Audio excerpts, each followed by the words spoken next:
J'ai rencontré tout à fait par hasard les frères franciscains en Saône-et-Loire, à Thésée, lorsque j'étais plus jeune, et j'étais parti en stop avec un copain, et on ne savait pas où être hébergé. On a frappé avec un petit peu de culot, si je puis dire, chez les frères franciscains qui représentaient l'Église catholique à Thésée, dans cette communauté protestante œcuménique, et on a été très très bien reçus, et je me suis dit, c'est là que le Seigneur t'appelle, parce que j'ai été frappé par la simplicité des frères. J'ai accompli mon année de noviciat à Mâcon, en Saône-et-Loire, puis ensuite j'ai été donc étudiant en philo et en théologie sur Lyon. Après cela, j'étais en petite communauté dans les quartiers nord de Marseille, où j'étais éducateur de rue. Et en 1976, j'étais nommé à Nice, à la paroisse de Cimiez, paroisse franciscaine, sur un haut lieu touristique. Et là, j'ai été ordonné diacre et prêtre, et je suis resté curé de la paroisse pendant 18 ans. Pour moi, le sacrement de réconciliation, c'est quelque chose de très important, que l'on vit à l'intérieur du sacrement, mais que l'on vit aussi à d'autres occasions. Par exemple, au début de chaque Eucharistie, on demande pardon au Seigneur. Et moi, lorsque je préside la célébration, je dis souvent, nous confessons notre péché, mais nous confessons surtout la tendresse et la miséricorde de Dieu. C'est vrai qu'on est des pauvres types, c'est vrai qu'on est des pécheurs, mais Dieu est toujours prêt à nous pardonner, à nous tendre la main.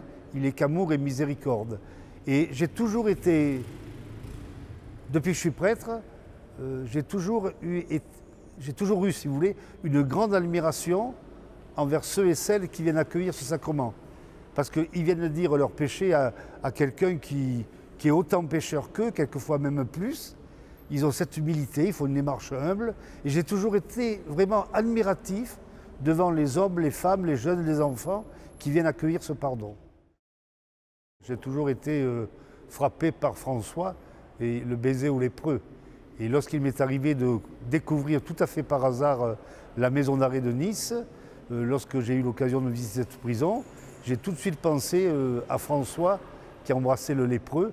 Et je me suis dit que de nos jours, les personnes détenues, d'une certaine manière, étaient un petit peu les lépreux d'aujourd'hui. Et je pense qu'à travers elles, eh bien, on rencontre le Christ.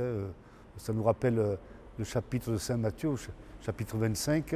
J'étais malade, j'étais étranger, j'étais prisonnier et vous m'avez visité. Mais c'est sûr qu'on ne parle pas de la même manière à des paroissiens de Cimiez, qui sont des gens d'un milieu, disons, un petit peu privilégié, relativement bourgeois, comme on parle à des gens d'un quartier plus populaire, ou comme on parle à des personnes détenues. Je crois qu'on essaie, la parole de Dieu, elle est vivante, donc on doit essayer de l'adapter.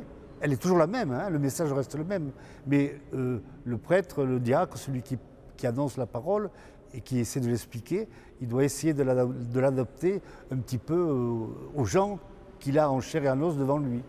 Bon, en sachant que c'est le Seigneur qui fait le gros du travail, si je puis dire.